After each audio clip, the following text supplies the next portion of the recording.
Bienvenidos a Relatos del Más Allá. Me encantaría saber desde dónde nos escuchan, dejen sus comentarios, los leo con atención. Y ahora, sin más, prepárense para adentrarse en cada relato. Que los disfruten. Me llamo Matías y nací en un rancho que ya casi no sale en los mapas, entre Tamazula y la sierra que nos divide de Sinaloa. En 1998 me tocó aprender que hay cosas que se callan no por ignorancia, sino por respeto a lo que no conviene provocar. Lo cuento ahora porque no quiero que se olvide cómo nos defendíamos, y porque todavía despierto con el olor agrio de aquella noche pegado a la garganta. Mi mujer, Alma, parió a nuestro primer hijo un martes de agosto. La partera dijo que estaba bien, pero que había que bautizarlo cuanto antes. En el pueblo así se hacía. No por tradición bonita, sino por necesidad. Cada tanto, sin fecha fija, caía una neblina que no venía del clima. Bajaba desde la barranca como si la soltaran de un costal y se metía por todas partes. No era fresca ni ligera. Venía pesada, con un tufo a animal muerto y a agua estancada. Cuando aparecía, nadie debía quedar en la calle. El que quedaba afuera, amanecía perdido, si amanecía. La gente le decía la visita. No era un nombre oficial, nomás la forma de no pronunciar otras palabras. Había historias. Que se habían visto sombras alargadas correr sobre las bardas, que los perros se volvían contra sus propios dueños, que desde los tejabales caían manos que no eran de nadie. De niños nosotros nos escondíamos sin protestar. Los grandes cerraban puertas con trancas y colgaban cruces de palma. Y alrededor del poblado, 2 veces al año, entre todos tendíamos una línea, un cordel de isle pasado por agua bendita, anudado a mezquites y a postes de cerca. El padre Tomás nos enseñó a hacerlo. Decía que no era magia, que era un límite para nosotros, una señal para no tentar lo que anda afuera. La misma tarde que nació mi hijo, yo debía bajar a la iglesia del otro lado del arroyo a avisar del bautizo. Alma quedó acostada con el niño y mi tía Justa se quedó velando. Me llevé una lámpara de pilas y un rebozo para el viento que ya corría caliente. A mitad del camino, noté lo que no quería notar, del lado de la barranca se levantaba un velo gris que no era bruma de la tarde. Era la visita. Venía temprano. Apreté el paso. El arroyo estaba bajo, pero la humedad parecía pegárseme a la piel. Cuando por fin vi la cruz de la capilla, ya el olor estaba marcado, como carne pasada. El padre no estaba, andaba en un entierro a 2 ranchos. Encontré al sacristán, un viejo duro, y le expliqué. Me dio agua bendita, una botellita pequeña, y me dijo que me regresara ya, que la línea al norte se había reventado con la última tormenta y que nadie alcanzaría a repararla a tiempo. Antes de irme me hizo persignarme y me dijo que, si la visita nos agarraba en el camino, no corriéramos hacia la barranca, por nada del mundo. Volví subiendo el repecho con el pecho ardiendo. El cielo se había puesto de un color sucio, como apagado, y la luz de mi lámpara se quebraba a pocos pasos. Alcancé a ver las primeras lenguas de neblina colándose entre los nopales. Fue entonces cuando escuché a los perros del rancho de los Robles. No ladraban como siempre. Ladraban descompuestos, acelerados, con pausas raras, como si alguien les apretara el aire. Sentí un hielo en la nuca. Seguí, con la botella contra el pecho, pensando en Alma y en el niño. Al llegar a la entrada del poblado, vi la línea, el cordel colgando flojo y, en un tramo, tirado en el suelo. Lo demás, tensado, rodeando casas, corrales y la escuela. Las familias ya estaban encerrándose. Del callejón de la tienda salió mi compadre Hilario y me gritó que me apurara. No quería cruzar con el cordel caído, pero el otro paso estaba más lejos y la neblina ya nos lamía los pies como una baba tibia. Tomé el cordel, le hice un nudo contra el poste y me piqué los dedos. Las hebras raspan. Levanté la botella, dejé caer 2 gotas y tracé una señal rápida. Entonces sentí que algo me miraba desde el potrero. No lo vi completo. Lo digo como lo recuerdo, dos sombras paradas donde no debería haber nadie, con la forma de perros muy altos. No puedo decir colores, tampoco caras. Sí recuerdo el modo en que se balanceaban, como si probaran el aire, y cómo se acercaron a la línea caída sin tocarla. Me quedé quieto. Dije el nombre de mi hijo en silencio, 3 veces, como si eso lo hiciera tangible. Uno de los perros se paró un poco más erguido. Entonces el viento cambió y la neblina pegó de lleno. Me temblaron las rodillas, no por frío sino por lo espeso de aquello. La lámpara casi no servía. Atrás de mí, del lado del molino, tronó una lámina. Y a la izquierda, algo brincó encima de un jacal. Lo supe por el golpe seco y por el polvo que cayó de un alero. Fueron segundos, pero aprendí que en esa visita el tiempo juega en contra, empieza a confundirte, a hacerte creer que tu propio patio está lejos. Recordé lo que dijo el sacristán, no correr hacia la barranca. Seguí el cordel con los dedos, tanteando poste por poste, hasta llegar a la esquina de mi casa. Mi tía Justa tenía la puerta atrancada. Golpeé con el codo y me abrió con una rendija, lo justo para meterme. Adentro olía a caldo y a sudor. El niño estaba en brazos de Alma, envuelto en una manta. La tía tenía un rosario enrollado en la mano. Me vio la cara y no preguntó. Le mostré la botella. No podíamos hacer el bautizo, pero la vieja sabía bendecir al modo antiguo, con fórmulas que el padre no contradecía cuando tocaba apuro. Lo hicimos junto al catre, con las ventanas bien cerradas. El niño lloró apenas, como si el cansancio le ganara al miedo. Quise creer que con eso bastaba. No terminó ahí. Afuera, los perros siguieron mal. En cada ladrido se marcaba la misma tonada rota. La tía dijo que tapáramos las rendijas con trapos mojados. Lo hicimos. Y nos quedamos en silencio, esperando. De pronto, algo raspó la puerta. No fue el viento. Después, un golpe en el techo. Otro. Una carrera como de alguien que cruza el patio en 2 zancadas. El aceite de la lámpara de la cocina hizo una lengua corta y volvió a la normalidad. Yo me pegué a la pared, siente que si caminaba hacia la ventana acabaría abriéndola sin saber por qué. La tía empezó a rezar tan bajito que apenas entendía. De la habitación del fondo llegó un crujido como de cuerdas estirándose. En el establo, mi burro se quedó callado de golpe, y eso me dio más miedo que sus rebuznos. La visita no hacía ruido grande. Nomás estaba. Y cuando está, uno se siente observado desde todos lados. No sé cuánto tiempo pasó. Puede que 1 hora, puede que 3. En algún momento, un perro chilló como si lo hubieran pellizcado con hierro caliente, y luego nada. Ni grillos, ni hojas, ni pasos. Un silencio espeso que pega en los oídos. Cuando la lámpara marcó la madrugada, el olor cambió. Dejó de ser agrio y se hizo simplemente a tierra mojada. Afuera, por fin, oí un gallo. La tía abrió un poco la ventana y respiró como si saliera de un pozo. El patio amaneció cubierto de un polvo fino, negro como carbón apagado. En el techo, 2 marcas largas, paralelas, que nadie quiso medir. El cordel de la esquina seguía tensado. La parte que rehice, también. En la tarde enterramos a 2 perros en el potrero de los robles. Nadie quiso abrirlos ni buscó señales. Con eso no se juega. El padre regresó de su viaje y bautizó a mi hijo en la capilla, con agua clara y la pila recién lavada. A mí me temblaban las manos, pero no se notó en la foto que nos tomaron después.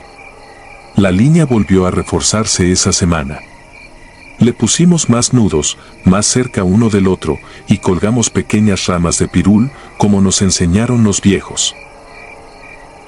Nos fuimos del rancho unos años después, buscando trabajo en la costa. Pero cada agosto, cuando baja la calina y el aire se espesa, reviso puertas y ventanas aunque viva en un departamento. No me importa que digan que son manías de Serrano. A mi hijo no le cuento los detalles, pero le enseñé a respetar límites, a no jugar con lo que no entiende, a no reírse de los avisos antiguos. Porque hay noches en que la visita recuerda el camino, y lo único que separa la cuna de lo que anda afuera es una línea tensa, un hilo bendito y el valor suficiente para no cruzarlo. Y eso, créanme, es más real de lo que cualquiera quisiera aceptar.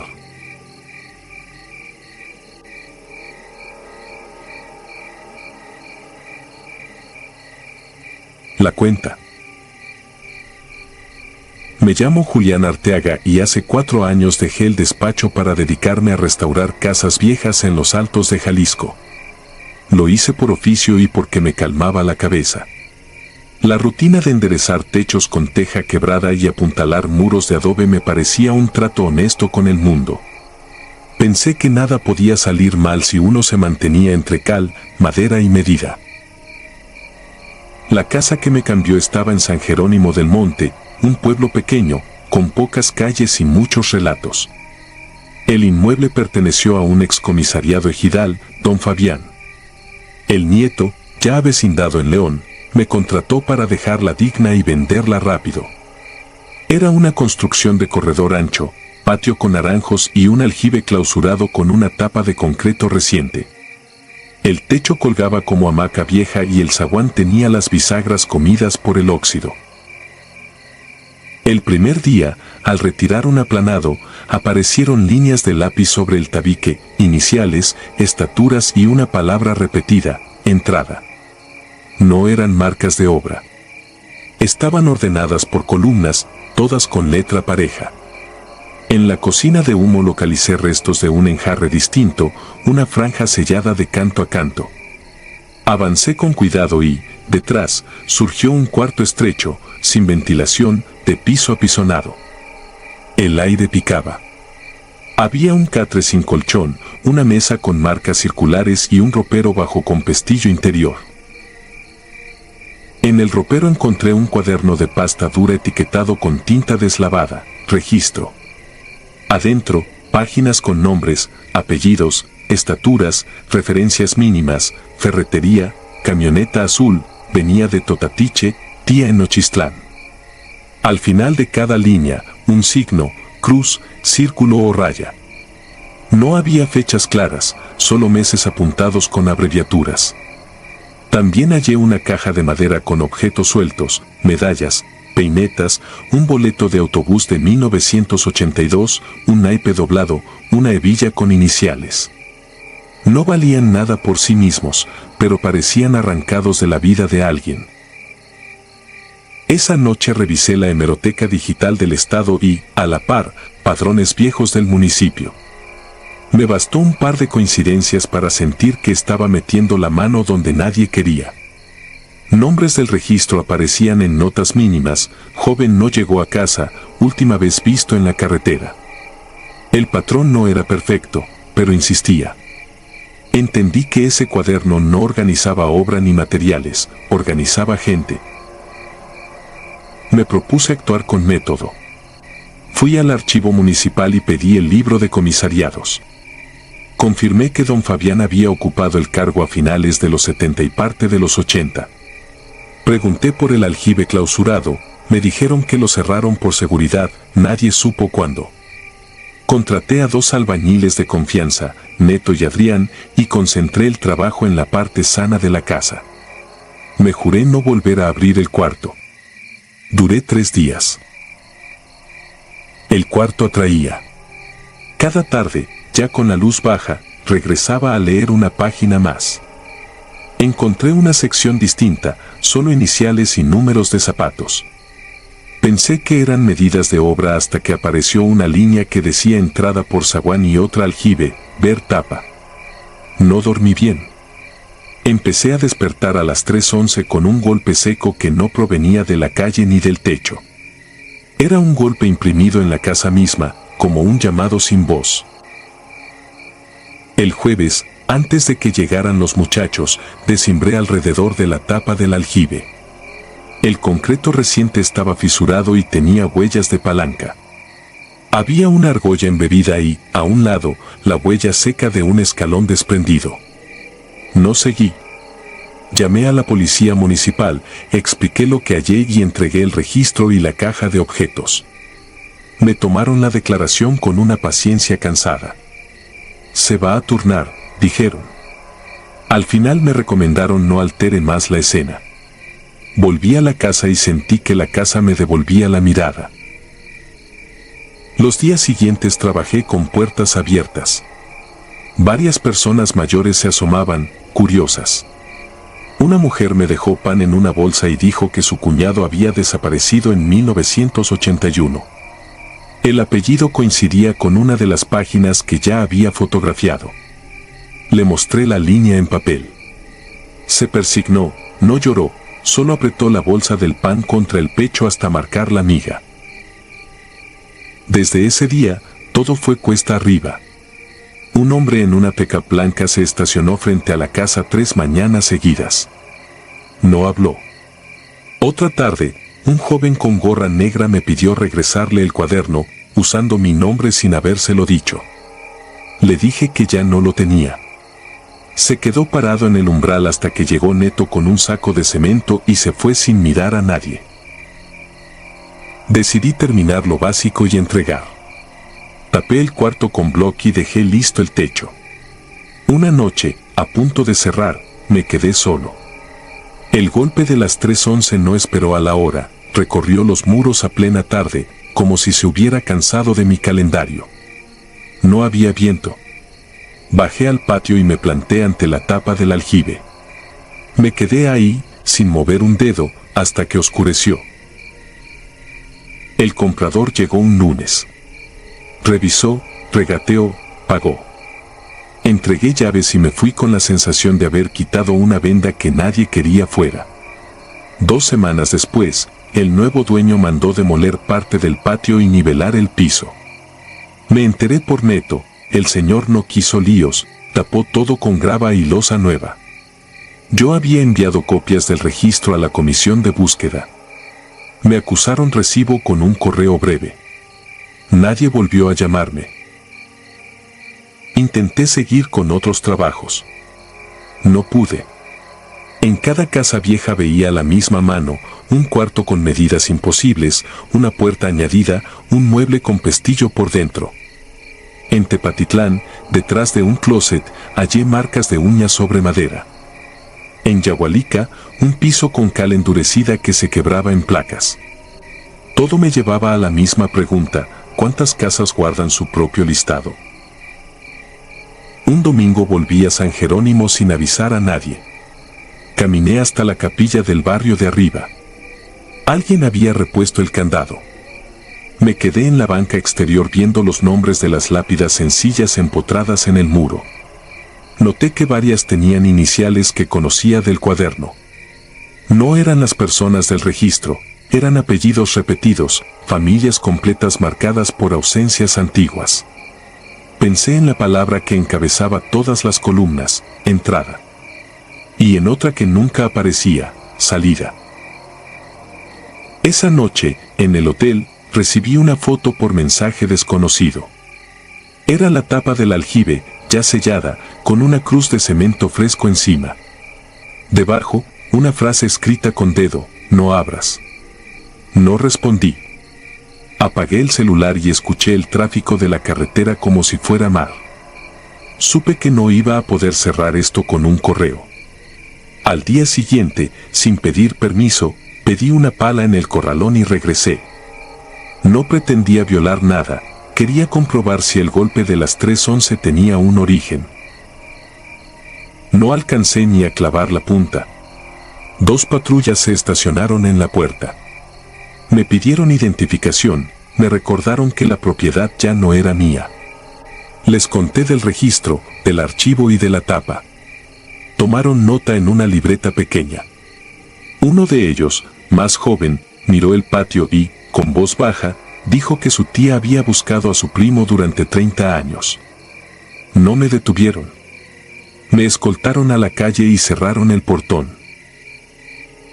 Volví a Guadalajara con una sola decisión: cada vez que encontrara algo parecido, lo documentaría sin preguntar a nadie. Me hice un método: fotos de obra con escala, localización en croquis, copia a 3 correos distintos, envío al archivo parroquial si había apellidos, otra copia a una asociación de rastreadoras. Nada heroico, solo insistente.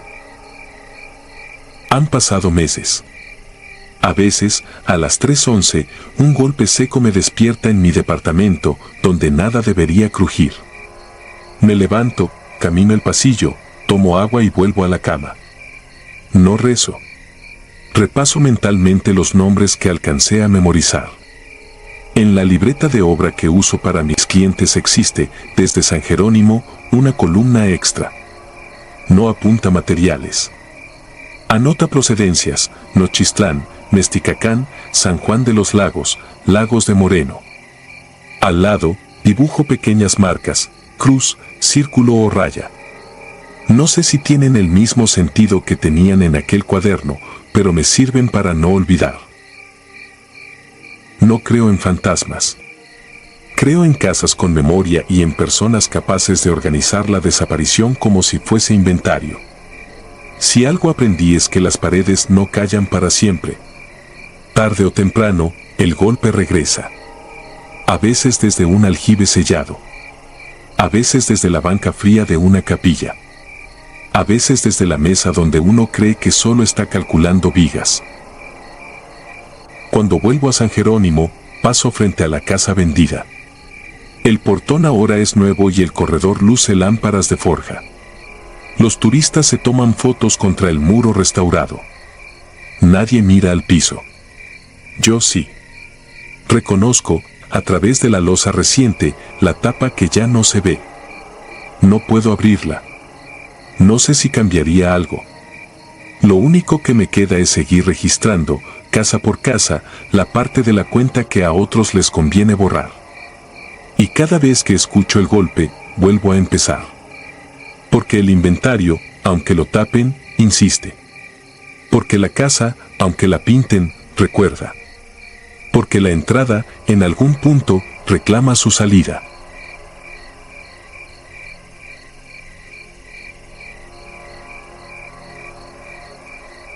Kilómetro 9. Me llamo Alonso y tengo 31 años. No cuento esto por ganas, sino para poder dormir aunque sea un poco. Fue en noviembre del año pasado, cuando acepté ir con Mara, mi pareja, a pasar el fin de semana a Yuriria, Guanajuato. Ella quería fotos del convento y del lago al atardecer. Yo quería despejarme del taller. Hicimos lo de siempre: carretera, música, café frío, la promesa de regresar el domingo temprano. Desde que salimos del Libramiento sentí un aire raro.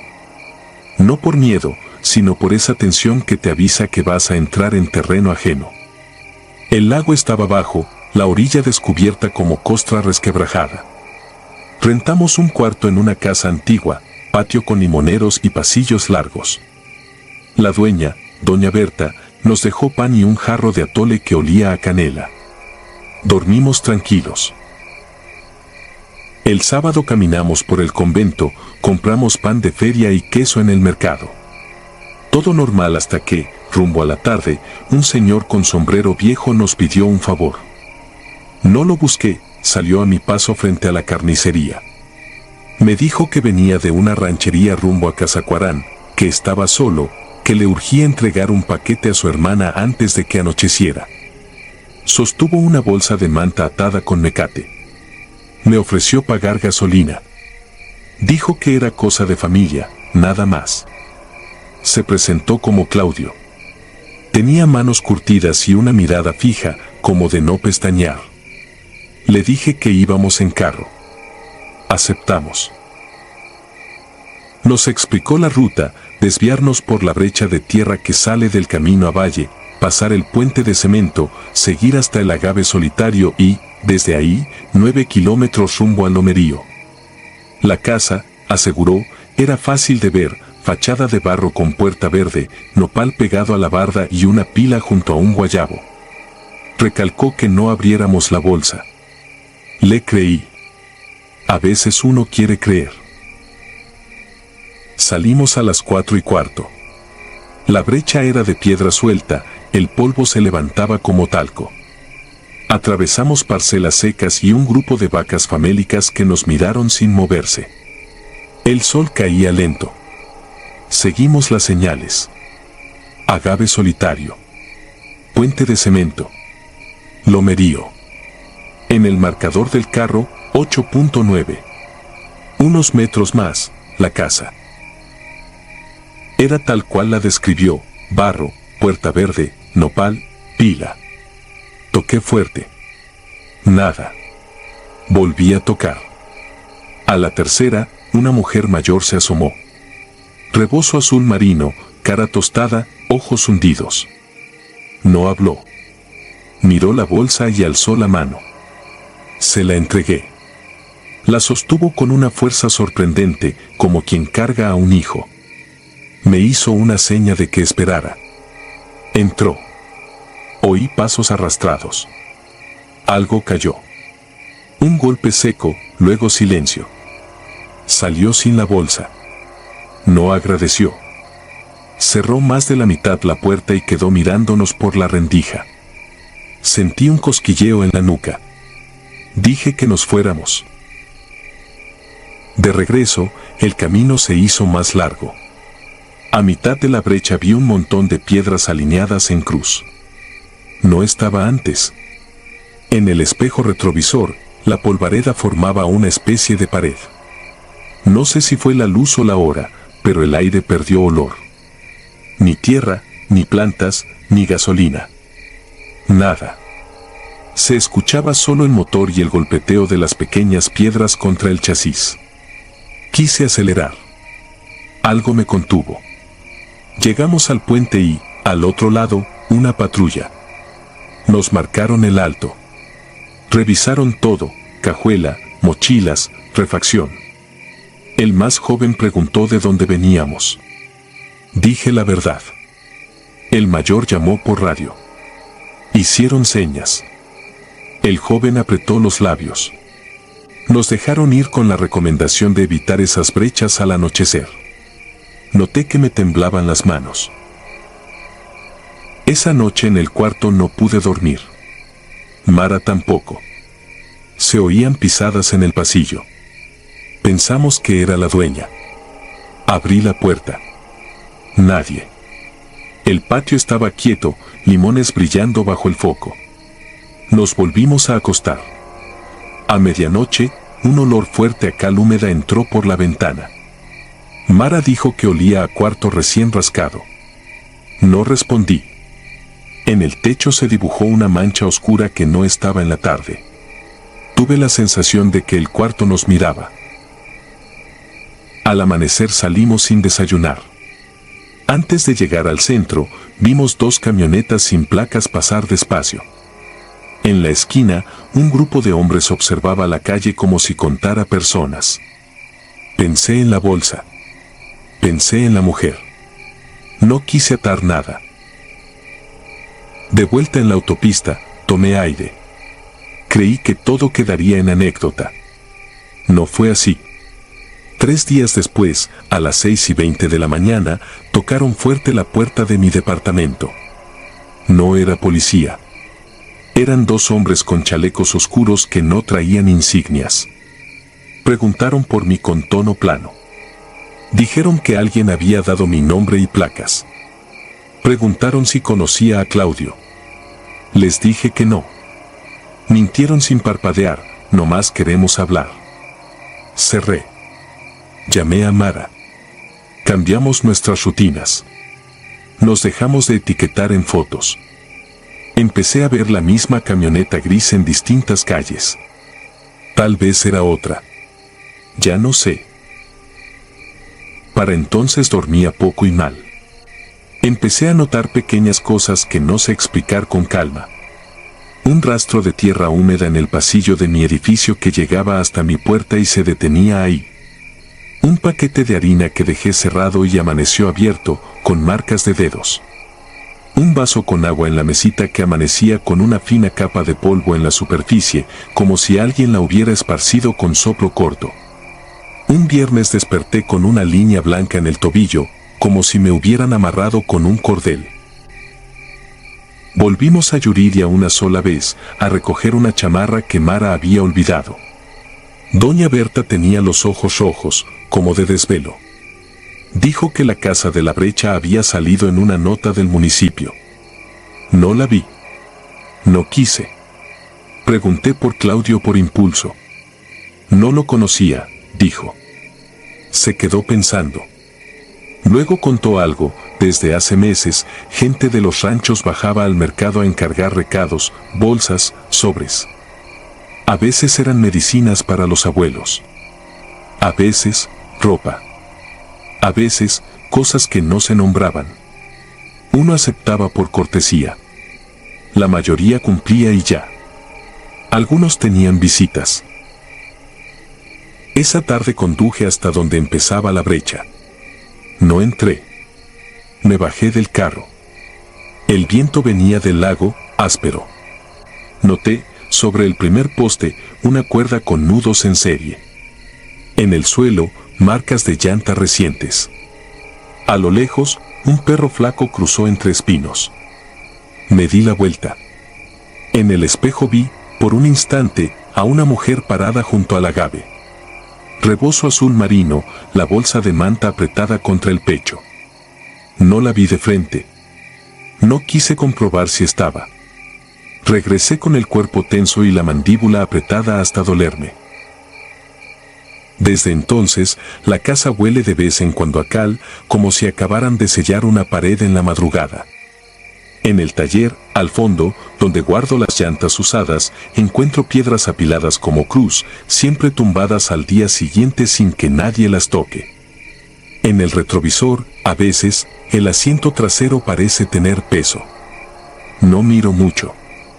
El celular, a ratos, se llena de tierra por dentro de la funda. Me río para no pensar.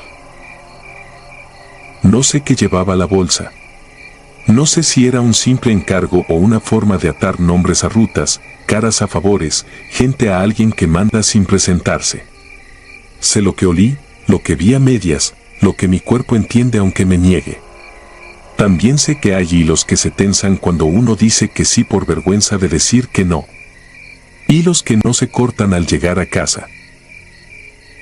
No puedo afirmar gran cosa sin meter a otros. Puedo decir que si alguien me pide un favor en un pueblo, pienso en esa brecha y en la fila de piedras que apareció donde no había nada. Pienso en el olor a cal en mi cuarto, en la cuerda con nudos, en la mirada sin pestañeo de Claudio y en la mujer de la puerta verde. Pienso que a veces los encargos no pesan por lo que traen, sino por lo que abren. Si un día amaneciera con la cuerda marcada no en el tobillo, sino en el cuello, muchos dirían que fue decisión mía, que andaba en cosas. Por eso lo dejo escrito. Para que al menos quede claro que a veces basta con ir al kilómetro 9, tocar una puerta y alargar la mano. Lo demás viene solo, como ese olor a cal que entra por la ventana aunque la cierres. Y se queda. Y no te suelta.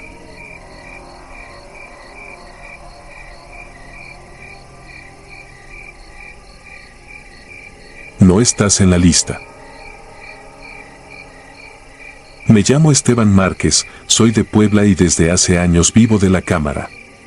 No hago bodas ni 15 años, retrato oficios, caminos, gente que casi nunca mira a un lente. Esta historia pasó en marzo de 2023 y aunque la he contado pocas veces, cada vez me deja la misma sensación, como si caminara en un pasillo que se va estrechando sin que te des cuenta.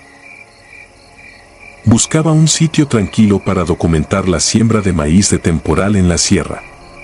En un grupo de artesanos leí sobre un pueblo llamado Tepetlaco, en la zona alta de Zongolica. No estaba en los mapas. Una mujer, a la que llamaré Marta, me escribió que podía hospedarse gente correcta. Me pidió respeto, no tomar retratos sin permiso y llevar efectivo. Acordamos 2 noches. El ascenso desde la carretera principal fue largo. La señal se perdió antes del primer puente. La brecha trepaba entre barrancos y encinos. A media tarde apareció un arco de madera con letras mal talladas: bienvenidos. Las casas eran bajas, de adobe y teja. Del fogón de la primera vivienda salía olor a café. Me recibió un señor mayor que dijo ser suegro de Marta. Me indicó un cuarto con catre y me dejó un plato con tamales envueltos en hoja fresca. El primer día caminé junto al arroyo y tomé fotos del paisaje: terrazas, cercas de piedra, un burro con el lomo marcado por las cargas. Evité retratar caras. Pregunté por la capilla y el mirador, me señalaron con la barbilla, gesto breve que supe leer como hasta allí. El lugar tenía una calma rara, como si todos se movieran a una cadencia que yo no conocía. La mañana siguiente, al acercarme a la salida, vi una camioneta con la batea atravesada. 4 hombres se sentaban a la sombra, machetes en fundas de cuero y radios en el cinturón. Me miraron una vez y ya. No pregunté nada, regresé a casa de Marta y dije que iría al mirador. Ella asintió y me recordó no tomar la escuela ni el centro de salud. Ese atardecer, al revisar las fotos, noté algo que no era mío: una tarjeta de papel doblada dentro del estuche de la cámara. Decía: no retrates rostros. No estás en la lista. Pensé que era broma pesada. Guardé la nota en la billetera. Hice 2 copias de mis archivos en otra memoria y la escondí dentro de un calcetín en la mochila. Esa noche escuché un tambor lejano. No era fiesta. Era un golpe seco, espaciado. Al asomarme por la rendija vi gente reunida frente a la escuela. No había música, ni risas, ni alcohol. Solo hombres parados en semicírculo, mujeres detrás, niños a un lado. Nadie me miró. Sentí una presión en el pecho como antes de una tormenta. El día 3 quise bajar a comprar pilas en el pueblo de abajo. La camioneta seguía atravesada. Uno de los hombres levantó la mano sin decir palabra. No era amenaza, era un muro. Regresé con la boca seca. Marta me alcanzó un vaso de agua. Tenía los ojos cansados. Le dije que me urgían las pilas. Dijo: hoy no se puede. Mañana. No pregunté por qué. Afuera, el tambor sonó 3 veces.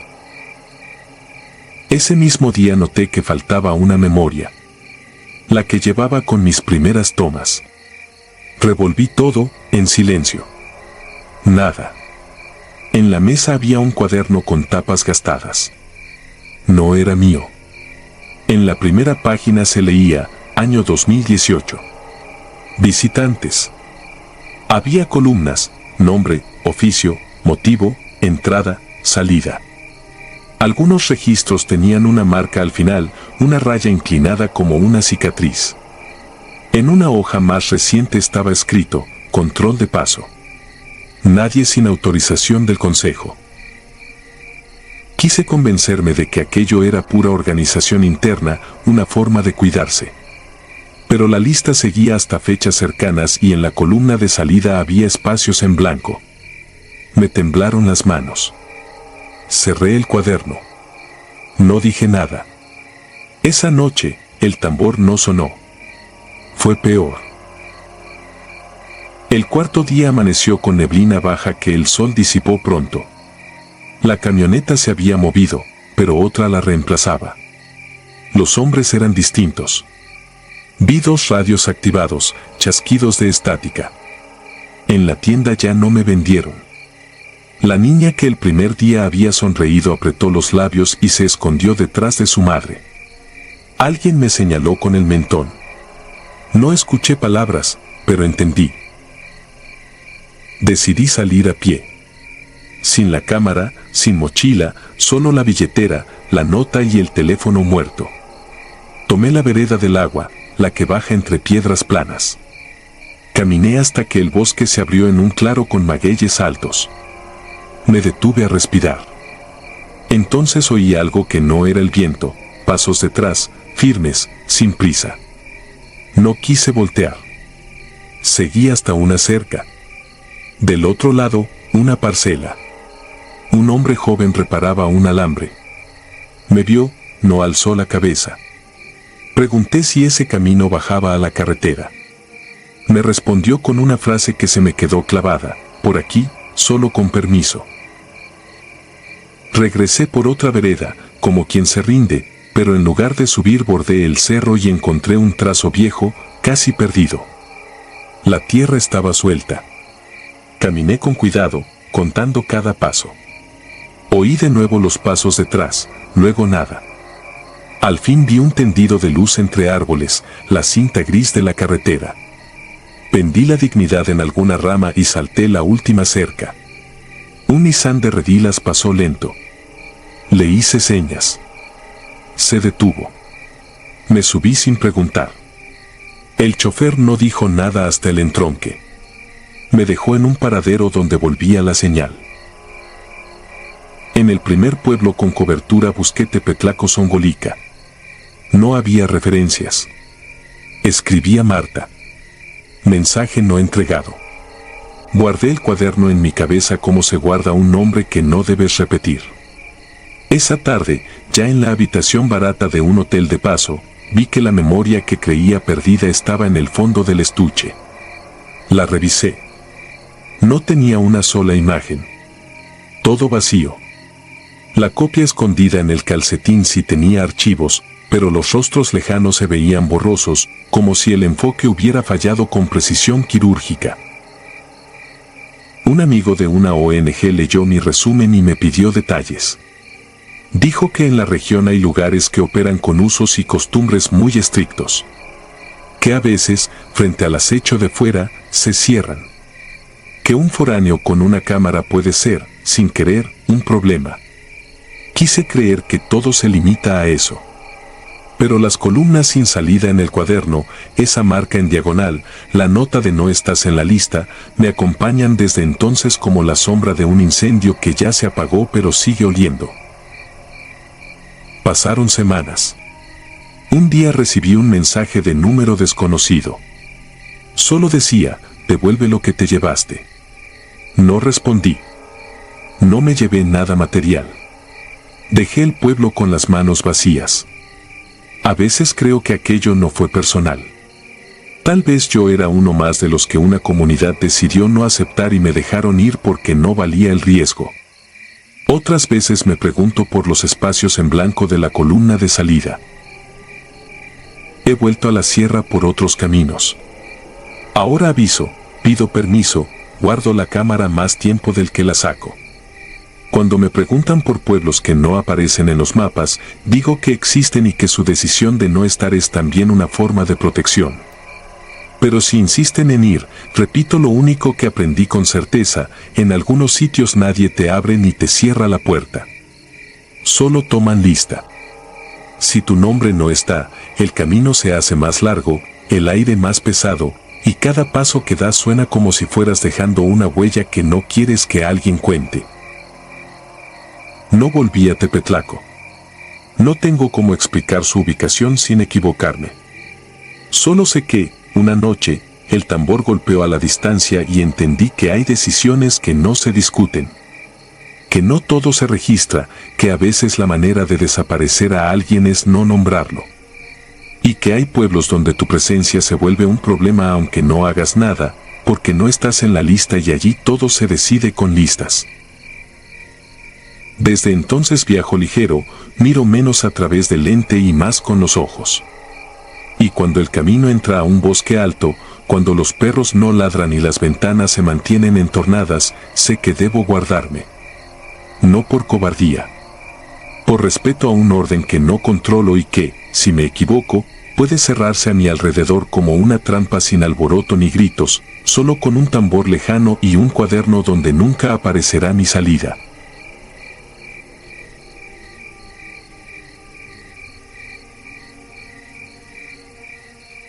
Acta sin nombre. Nunca entendí por qué mi padre evitaba cualquier pregunta sobre el sitio donde nació.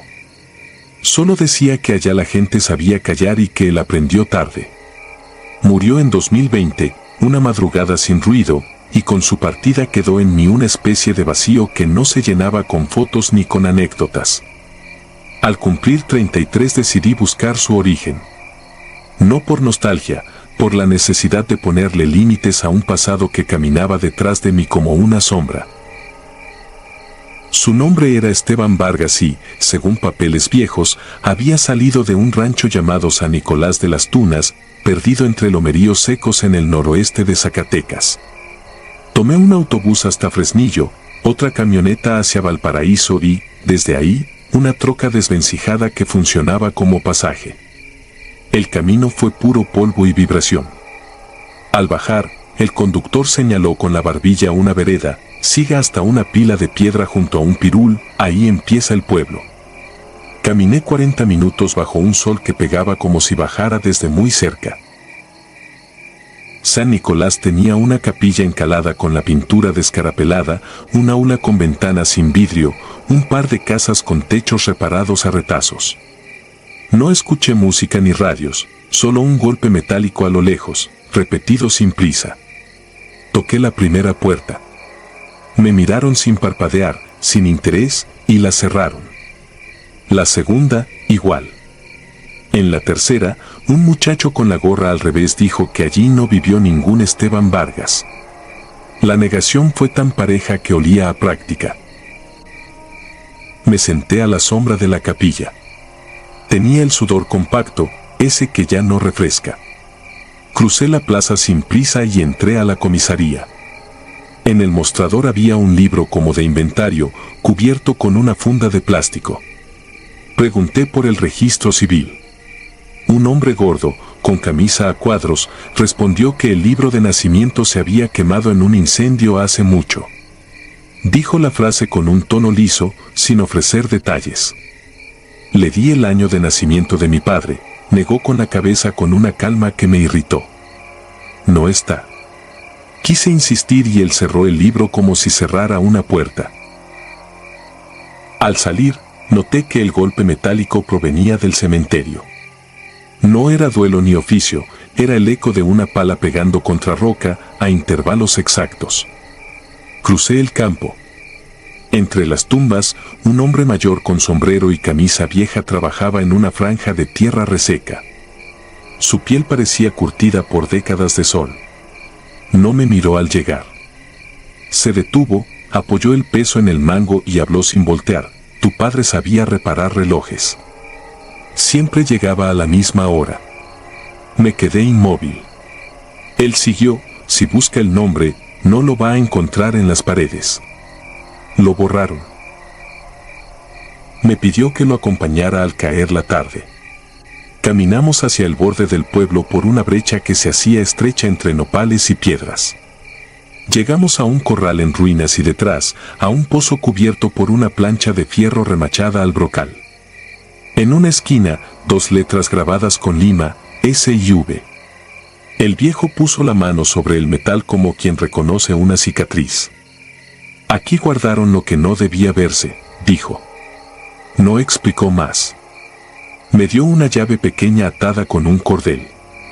Si la plancha cede, va a encontrar una caja. Saque lo que pueda y váyase antes del amanecer. Esa noche dormí en una habitación prestada detrás de la tienda. El techo de lámina respiraba cada que el viento cambiaba. Sentía el pueblo atento, aunque nadie me mirara. A medianoche, los perros ladraron hacia un mismo punto y luego callaron. Me levanté antes de que clareara, tomé una barreta prestada y regresé al pozo. La plancha estaba asegurada con 2 candados. Uno se dio con la llave, el otro, a golpes. Alcé la orilla con esfuerzo. Un aire añejo me pegó en la cara, no a olor a muerte sino a papeles guardados entre humedad y fierro. Alumbré con el celular.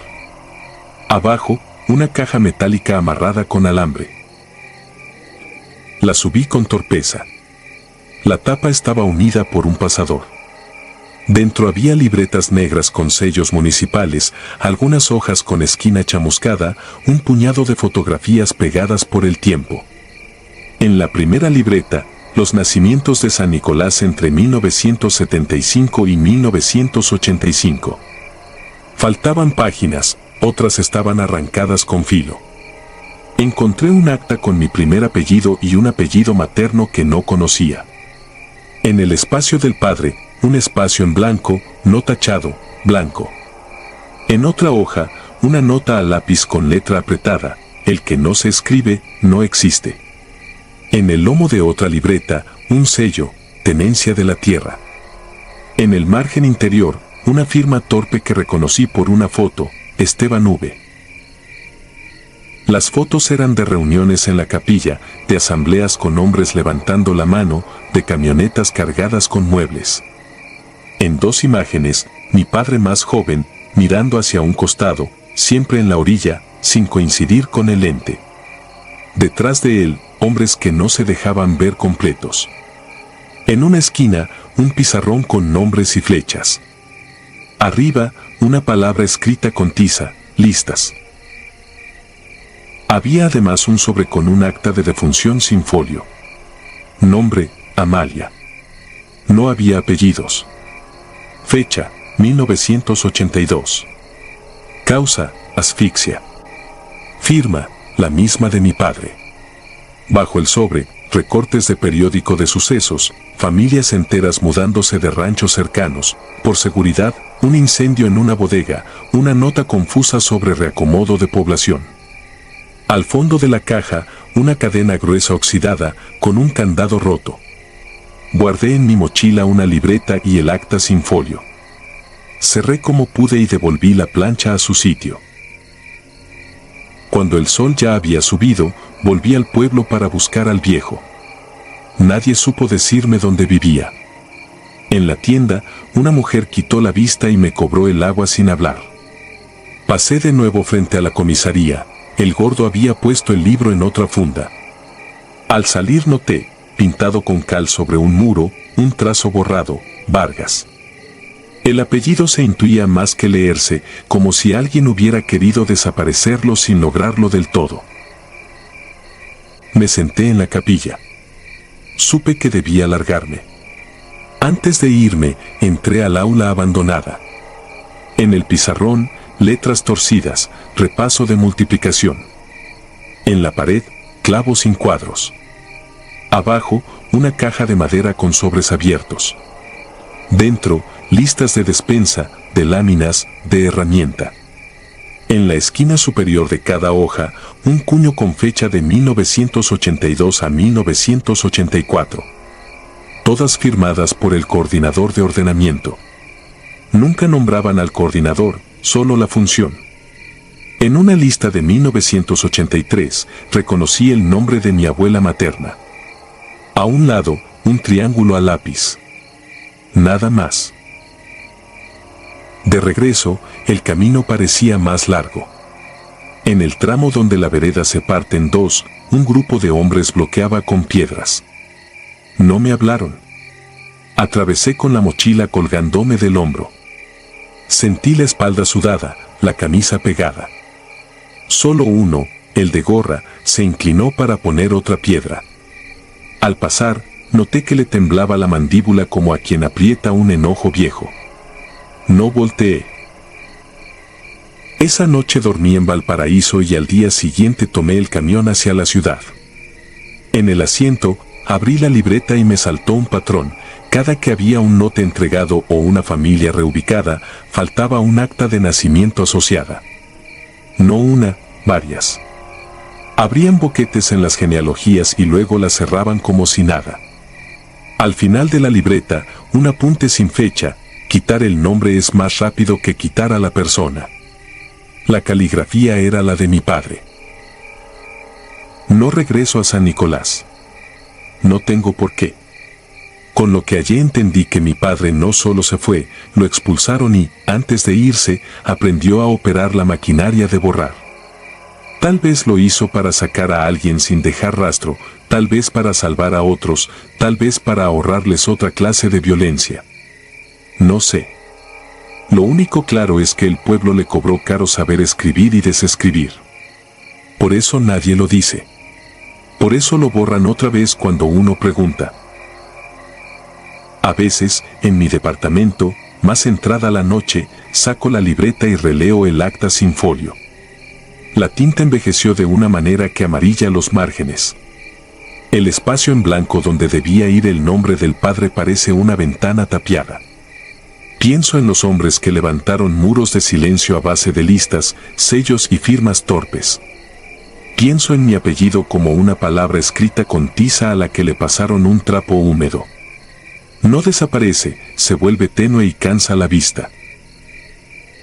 He dejado de buscar culpas perfectas. Me alcanza con entender que en México hay quien aprendió a desaparecer sin tocar un cuerpo, le quita el nombre, le roba el papel, le anula la fila en la asamblea. A mi padre lo quebró esa lección y yo cargo el eco de esa quiebra en los documentos que guardo. Cada tanto despierto a medianoche con la certidumbre de haber escuchado el golpe de una pala en piedra, de vuelta al ritmo paciente de aquel cementerio. No hay fantasmas en mi historia, hay listas, llaves, candados y hombres que callan por oficio. Me miro en el espejo y repito en voz baja el nombre completo con el que firmo recibos y cartas. Es un ejercicio torpe, casi infantil, pero me sirve. Si lo digo, existe. Si lo anoto, resiste. Y si algún día alguien intenta borrarlo, al menos quedará este relato, con su título y su letra, para contradecir una plancha de fierro sobre un pozo y una frase con lápiz que nunca debió escribirse. Porque ahora sé que el olvido también tiene oficina y horario, y el único antídoto que conozco es contar.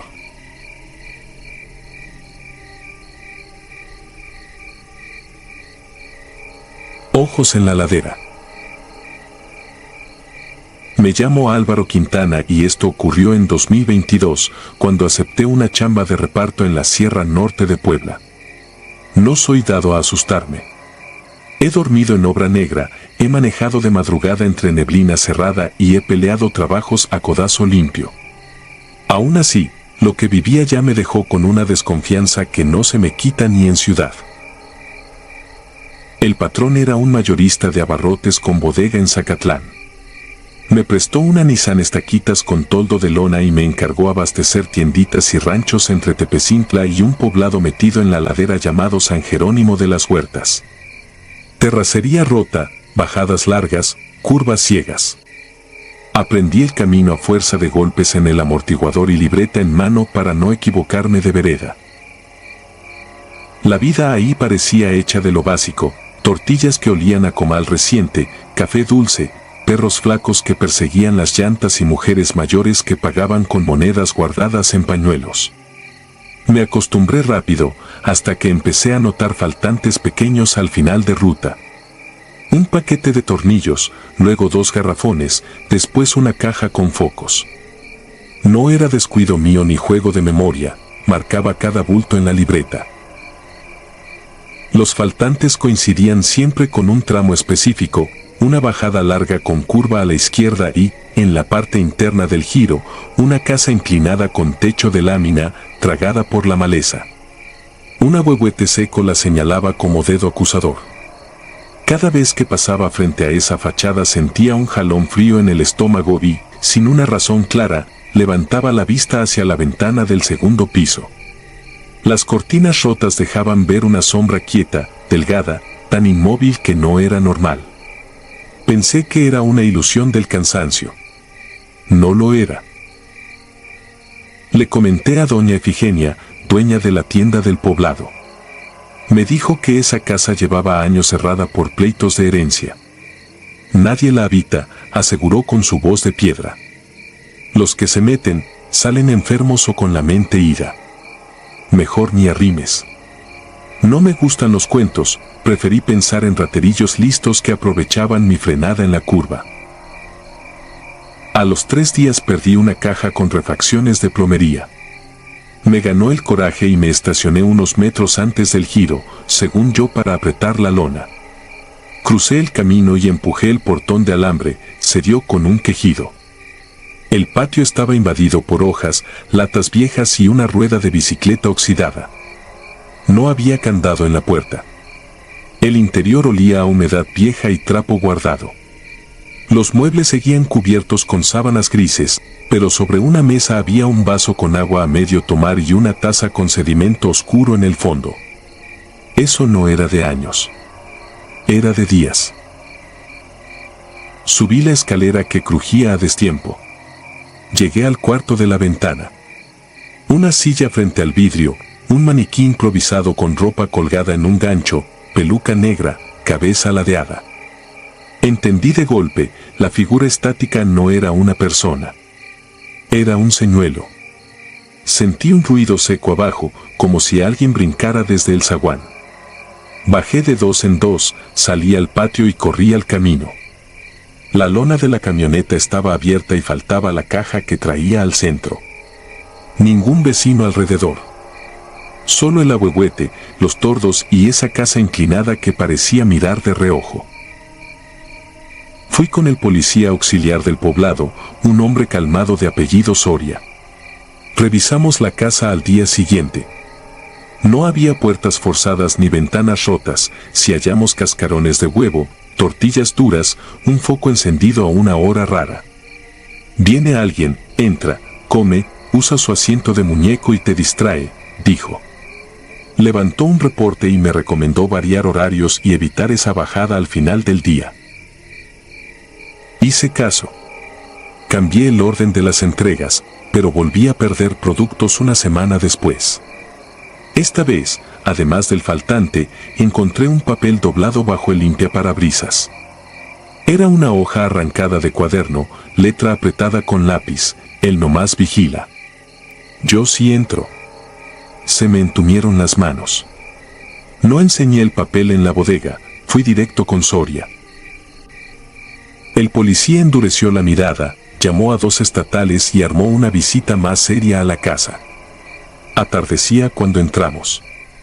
Registramos el primer piso y no hallamos más que los mismos muebles y polvo. Fue uno de los estatales quien notó que una alacena junto a la cocina no pegaba a la pared. Al empujarla, se abrió apenas, revelando una trampilla con bisagras improvisadas. Bajamos con lámpara. El espacio era un rectángulo bajo, con costales en el suelo a modo de cama, latas abiertas, envolturas de pan, un cuaderno infantil con dibujos de una camioneta blanca y casas con ventanas gigantes repletas de ojos. Había también un croquis a mano de las calles del pueblo, flechas y horarios, marcas como pasa 3:40, regresa 4:10. No se encontraron documentos ni identificación. Las pisadas en el polvo eran pequeñas. Niños, pensé. O alguien con pie pequeño y paciencia infinita. Soria anotó todo y me pidió mantenerme lejos unos días. Los estatales hablaron de montar vigilancia, pero la sierra come planes, caminos de tierra, pocos elementos, miles de escondites. Paré de ir una semana y me refugié con un primo en Chignahuapan. Cuando regresé, la ruta estaba igual de rota, la casa igual de inclinada y yo más alerta. Hice las entregas temprano, evité frenar en la curva. Aún así, el miedo no se me iba. Dormía con una silla recargando la puerta del cuarto que rentaba. Comencé a fijarme en lo que antes ignoraba, siluetas en la banqueta que no eran vecinos, bicicletas estacionadas siempre en la misma sombra, el cartón sobre una coladera movido de lugar sin razón. Un martes nublado, al salir a las 5 de la mañana para alcanzar el vado antes de que subiera el nivel, vi otra nota en el parabrisas. Hoy no estás, decía. Me quedé inmóvil. Miré a los lados, calle vacía, perros echados, una luz perdida en la esquina. Revisé la chapa, no estaba forzada. Abrí la puerta de la camioneta y sentí una humedad rara en el asiento, como si alguien se hubiera sentado con ropa mojada. Me temblaron los dedos al revisar bajo el asiento, había una ficha de refresco y una liga de pelo. El patrón, al enterarse de los reportes, quiso cambiarme de ruta. Acepté. Me mandó a zonas más planas, más cerca de la carretera federal. Nada se perdió en 2 semanas. Volví a dormir seguido. Creí que la cosa había quedado atrás hasta que me citaron en la comandancia municipal. Tenían noticias. La policía estatal había cateado una casa al otro lado del cerro, una cuartería sin luz donde vivían 3 hombres y una mujer con 2 niños. Encontraron mercancía variada, abarrotes, tornillería, herramientas. Nada mío a simple vista, pero entre papeles había 2 recortes con mi nombre mal escrito, un horario de mis visitas a San Jerónimo y un dibujo con flechas señalando la curva donde estaba la casa inclinada. Detuvieron a los adultos por robo y a los menores los remitieron al DIF. Nadie aceptó nada. Nadie supo decir de la casa de la ladera. Dicen que solo iban a ver, explicó Soria. Que quien entraba era otra persona. Otras personas. No quise preguntar más. Me cambié de cuarto. Pensé en renunciar, pero necesitaba el dinero. Empecé a moverme distinto, nunca el mismo camino de vuelta, nunca la misma hora. Compré un candado para el volante y otro para el portón improvisado del toldo. Aún así, la sensación de mirada no se fue. Me acompañaba al baño del restaurante, al pasillo del hotel barato, al espejo del elevador en la bodega. Un sábado en la noche, de descanso, arreglaba una fuga mínima en la llave del fregadero de mi cuarto nuevo. Abrí el mueble de abajo para alcanzar la trampa y vi que el cartón que yo mismo había colocado para sostener la charola no estaba. En su lugar, había una línea dibujada a lápiz en la pared interior, a la altura del piso, con marcas milimétricas como si alguien midiera la distancia exacta hasta la puerta. Cerré, abrí, volví a mirar. No era idea mía. Había también una X pequeña cerca del borde, justo donde topaba el lado interior de la puerta al cerrar. Medición. Ensayo. Paciencia. Dormí poco. Muy de madrugada escuché el golpe apagado del buzón de lámina del pasillo. Me levanté y hallé un sobre. Dentro, una foto tomada desde fuera de mi ventana, yo, acostado de lado, con el brazo sobre el pecho. No tenía fecha ni firma. Atrás, con pluma, una frase: nos vemos cuando parpadeas. Me fui de la zona. Dejé el trabajo, me mudé a la capital del estado, empecé en un taller mecánico. Nueva rutina, nuevos edificios, calles con cámaras. La mente tarda en soltar. A veces, al cerrar el taller, me encuentro un hilo atado al poste y al anclaje de la malla, tensado lo justo para tropezar a cualquiera distraído. Puedo pensar que es un juego de niños. Puedo culpar al azar. Otras noches, al estacionar, descubro una ficha de refresco en el piso del copiloto. La recojo y la tiro. Al día siguiente hay otra. No he vuelto a San Jerónimo de las Huertas. La casa inclinada dicen que ya no está, que la tiraron para evitar accidentes. Lo que sí quedó fue algo que no se demuele, la certeza de que en los pueblos y en las ciudades, lo más peligroso no siempre es lo que grita o corre. A veces es lo que fija la vista, lo que aprende el trazo de tu puerta, lo que calcula tus pasos. Porque hay quien solo mira. Y hay quien entra. Y un día, sin ruido, te miden el mundo por dentro. Y cabes.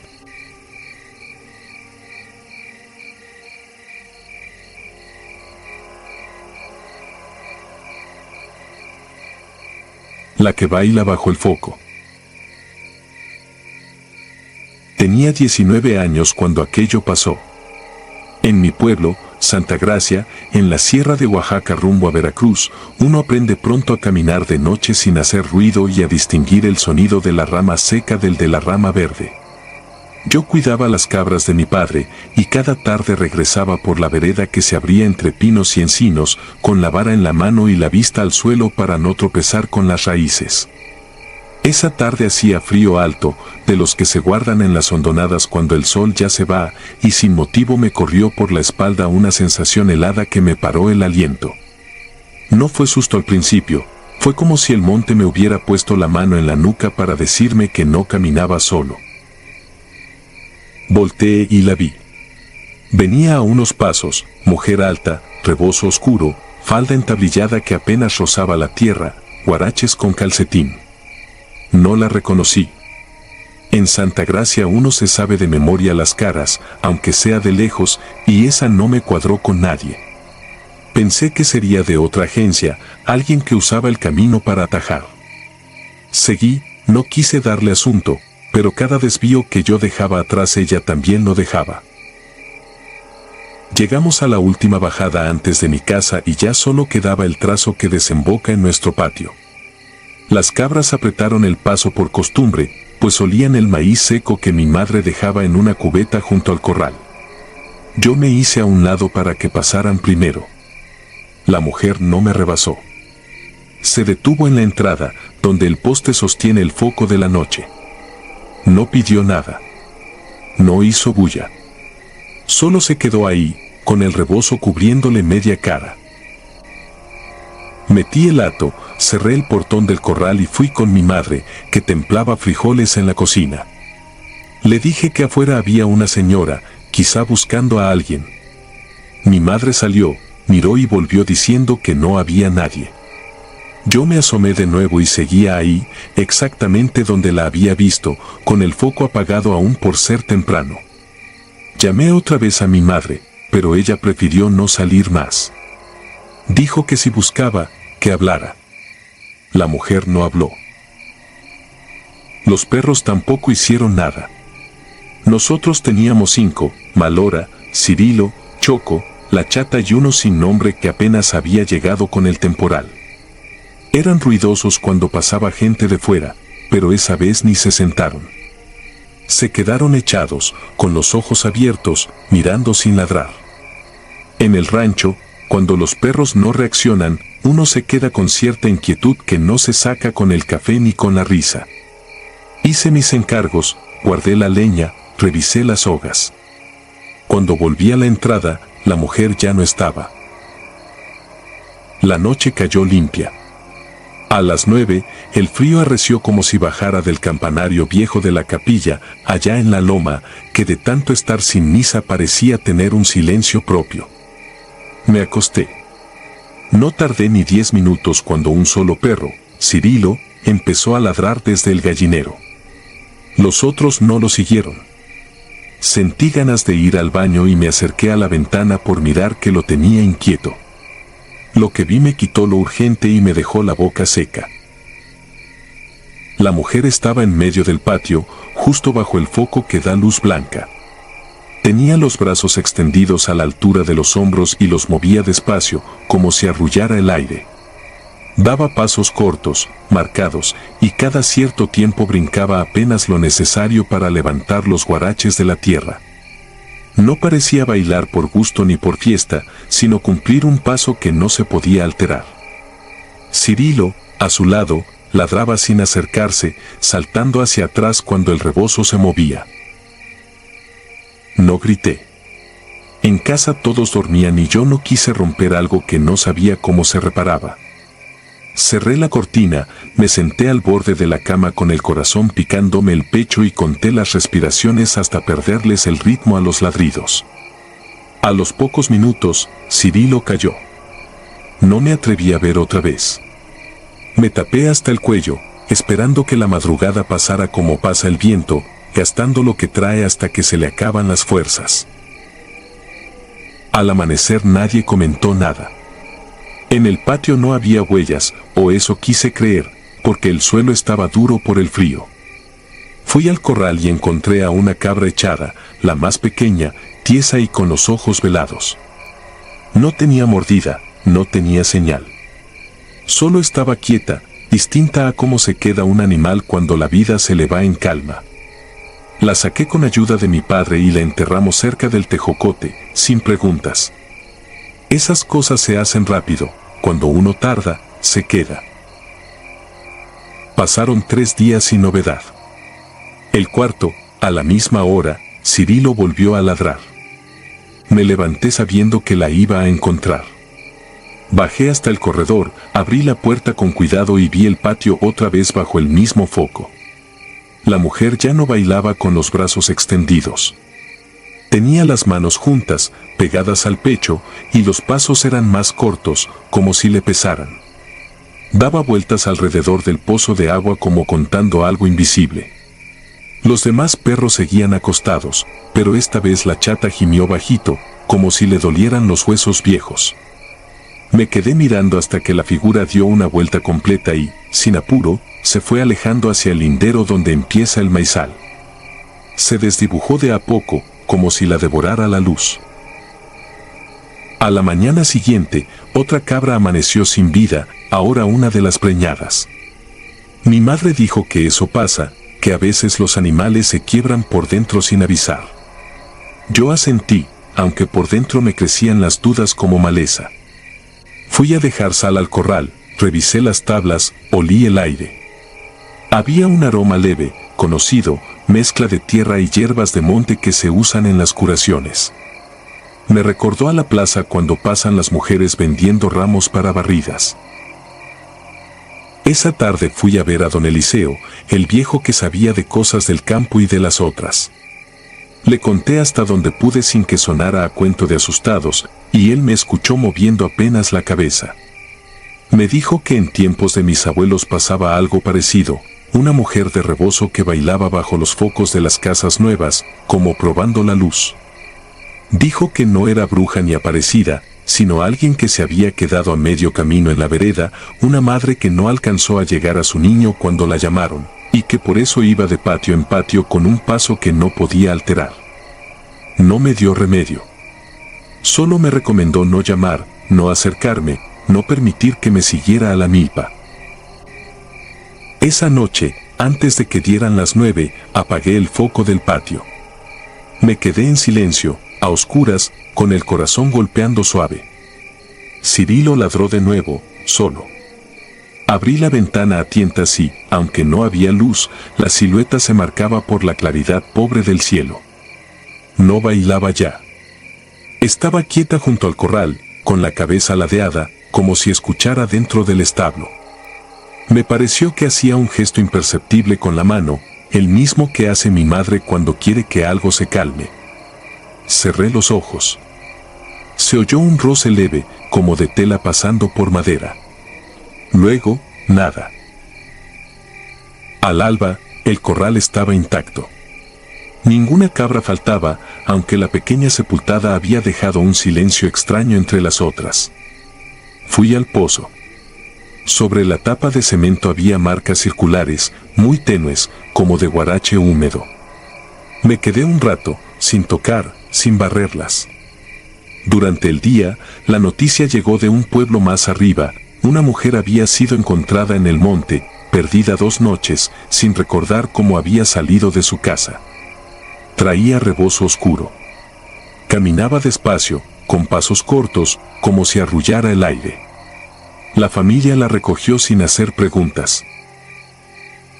Quise pensar que en ese intercambio de caminos se había quebrado el paso que ella repetía.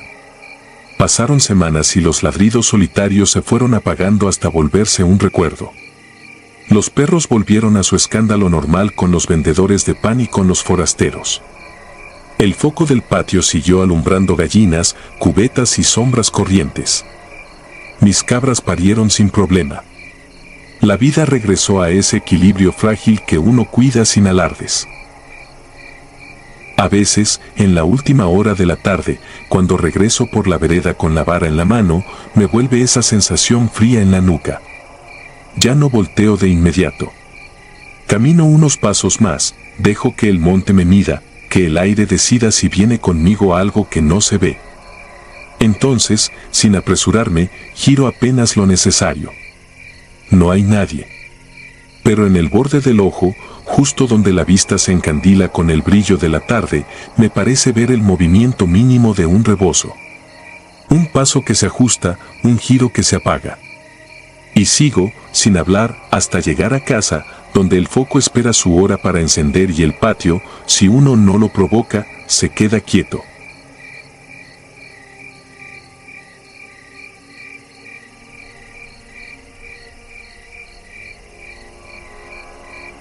El árbol que llama.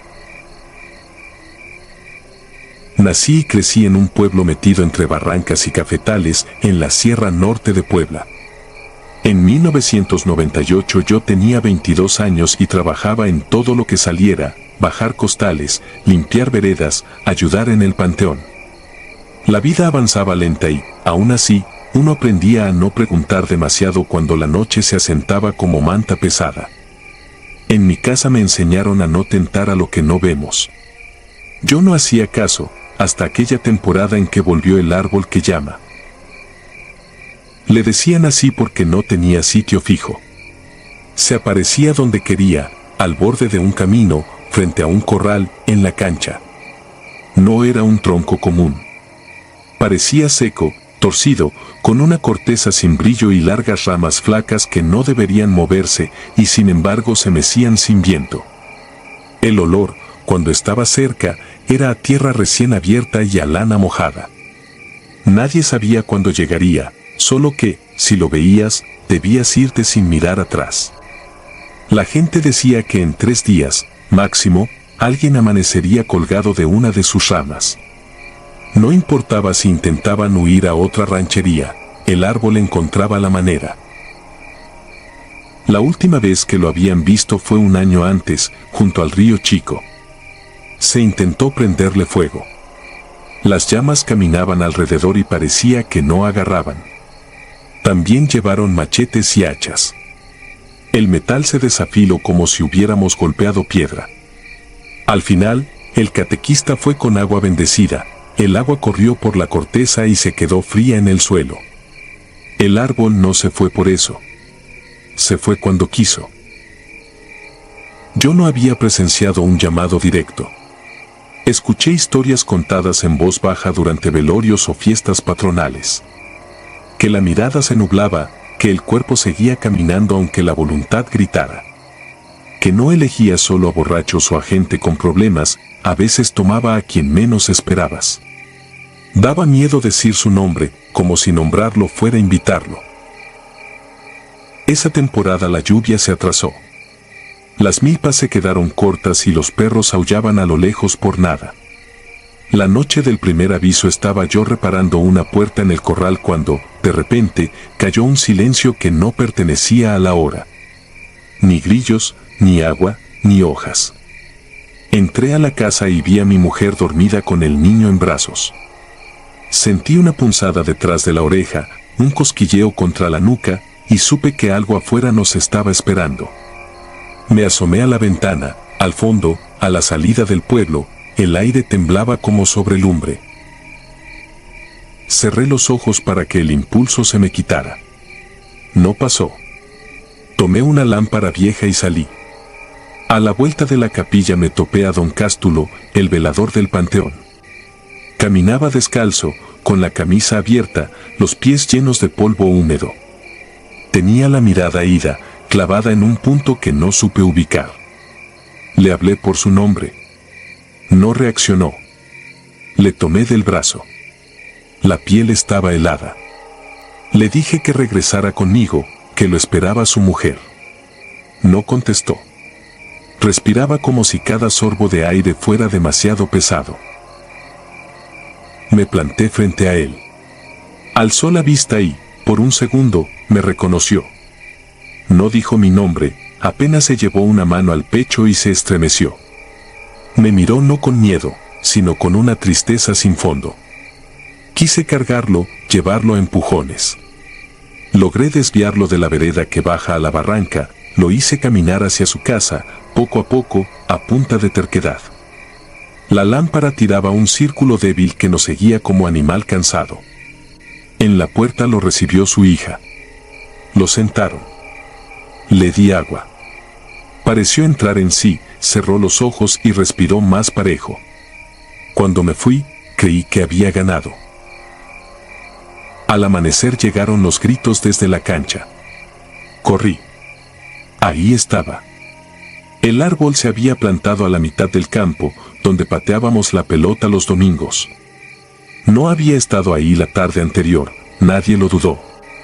Era más alto de lo que recordaba, con 2 ramas abiertas como brazos de flaco. Se movía sin moverse. En una de sus ramas colgaba el cuerpo de don Cástulo. Los ojos casi cerrados, la lengua morada apenas fuera, el pantalón empapado por el relente. No hubo dudas. La cuerda parecía salida del mismo tronco, como si hubiera crecido de la corteza. Nadie se atrevió a tocarla al principio. Las mujeres se cubrieron el rostro y comenzaron a rezar sin alzar la vista. Los hombres fuimos por escaleras y machetes. Nadie quería ser el primero en subir. Me tocó a mí porque lo había visto la noche anterior. La escalera rechinó contra la madera. Cada peldaño me pesaba como lastre. No sentí viento, pero las ramas zumbaban por dentro, con un ruido apagado, y me llegó a la nariz ese olor a lana mojada que nunca he vuelto a percibir. Cortar la cuerda fue como cortar una raíz viva. Se dio, pero de mala gana. El cuerpo cayó en brazos de 4. De ahí nadie jugó más en esa cancha. Cavamos una fosa en el panteón y el catequista hizo lo suyo. Al salir, el árbol ya no estaba. No había marcas de arrastre en la tierra. Como si nunca hubiera existido. El segundo día la gente andaba con prisa inútil, encerrándose antes del ocaso, colgando amuletos en las puertas. Unos se fueron a la cabecera municipal, otros a casa de parientes más abajo. La vieja Marta, que curaba de susto, dijo que irse no servía, cuando el árbol llama, el oído le pertenece. Esa noche me quedé sentado en la cocina, con la lámpara apagada y el machete sobre las piernas. El niño se despertó 2 veces, en ambas sentí el mismo cosquilleo detrás de la oreja. A la tercera, escuché pasos suaves afuera, como de alguien descalzo sobre tierra mojada. No quise mirar, pero miré. Vi a mi hermano menor cruzando el patio. Tenía los ojos abiertos y vacíos, y sonreía con una mueca que no era la suya. Se dirigía hacia el camino de la barranca. Me salió un quejido que aún me da vergüenza recordar. Le caí encima desde atrás y lo tiré. El golpe lo despertó o lo regresó, no lo sé. Lloró con todo el cuerpo, como niño grande. Lo metí a la fuerza y lo amarré a una silla. Pasamos el resto de la noche rezando sin fe, contando los segundos entre los ladridos de los perros. El tercer día amaneció con neblina pesada. Algunos dicen que esa bruma no era natural, que bajaba del cerro como animal panzón. A las 8, las campanas de la capilla sonaron solas. Todos salimos. El árbol estaba frente a la escuela. A su sombra colgaba un hombre que yo no conocía, un chofer que había dormido en su camioneta cerca de la tienda. Nadie supo si lo llamó por puro azar o si alguien, sin querer, lo había puesto en su mira. El miedo ya no tenía dirección. Con ayuda lo bajamos. El catequista nos pidió no tocar el tronco. Aún así, un viejo se animó a darle un machetazo en la base. La hoja rebotó y se le abrió la mano. La sangre cayó sin manchar la corteza, como si la madera la rechazara. Esa tarde, antes de que oscureciera, nos convocaron en la explanada. A falta de cura, el catequista guió una procesión. Dimos vueltas alrededor del árbol, cantamos lo que sabíamos, colocamos velas en el suelo, que se apagaban solas sin viento. Una niña empezó a llorar sin motivo. La agarró su madre. Un rumor corrió entre todos, quizás si nadie salía de noche, quizás si nadie miraba hacia donde no debía, el árbol se aburriría. Nos metimos temprano, trancamos puertas y ventanas y rezamos a oscuras. No sé a qué hora escuché la puerta. No fue golpe ni empujón. Fue un abrirse sencillo, como si alguien desde dentro hubiera quitado el cerrojo con calma. Me levanté sin respirar. La cocina estaba como la dejé, pero en la entrada del patio, donde colgábamos la ropa, había una sombra más densa que el resto. No vi tronco ni ramas, solo la certeza de que estaba ahí. El niño se movió en su cuna. Sentí que algo en mí empezó a caminar hacia afuera sin orden. Di un paso. Otro. Me agarré del marco con ambas manos y me repetí mi nombre en silencio, como ancla. El aire olía a tierra abierta. No recuerdo cuánto tiempo estuve así. Solo sé que, cuando amaneció, el árbol ya no estaba frente a la escuela ni en la cancha ni en ninguna parte. Nadie apareció colgado ese día. Ni el que siguió. La neblina se levantó. La vida volvió a su sitio precario. Desde entonces, cada tanto, alguien dice haberlo visto en otros rumbos, en la raya con Veracruz, en la bocacalle de una cabecera, junto a una bodega abandonada. Cuando lo cuentan, la gente baja la voz y los perros se inquietan. Yo no me burlo ni pregunto. Aprendí que el árbol no se vence. Solo se le aguanta, como a una enfermedad que no mata siempre, pero que sabe esperar. A veces sueño con él, siento de nuevo el cosquilleo detrás de la oreja, el olor a lana mojada, la puerta que se abre sola y mis pies que quieren obedecer. Me despierto con el corazón a galope. Me levanto, recorro la casa, toco la cuna, miro el patio. Y entonces agradezco que todavía me llamen por mi nombre los que se quedaron y que mis manos, por ahora, sigan aferradas al marco de la puerta. Porque aquí, cuando el árbol llama, lo único que te salva es recordar quién eres y a quién no quieres dejar. Y ni eso es garantía.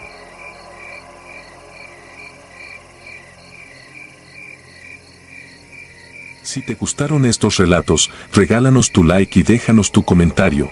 Y no olvides suscribirte al canal para que sigas recibiendo las notificaciones de los próximos relatos. Tu apoyo nos ayuda a seguir creciendo dentro de YouTube. Nuevamente, mil gracias y nos vemos en el próximo relato.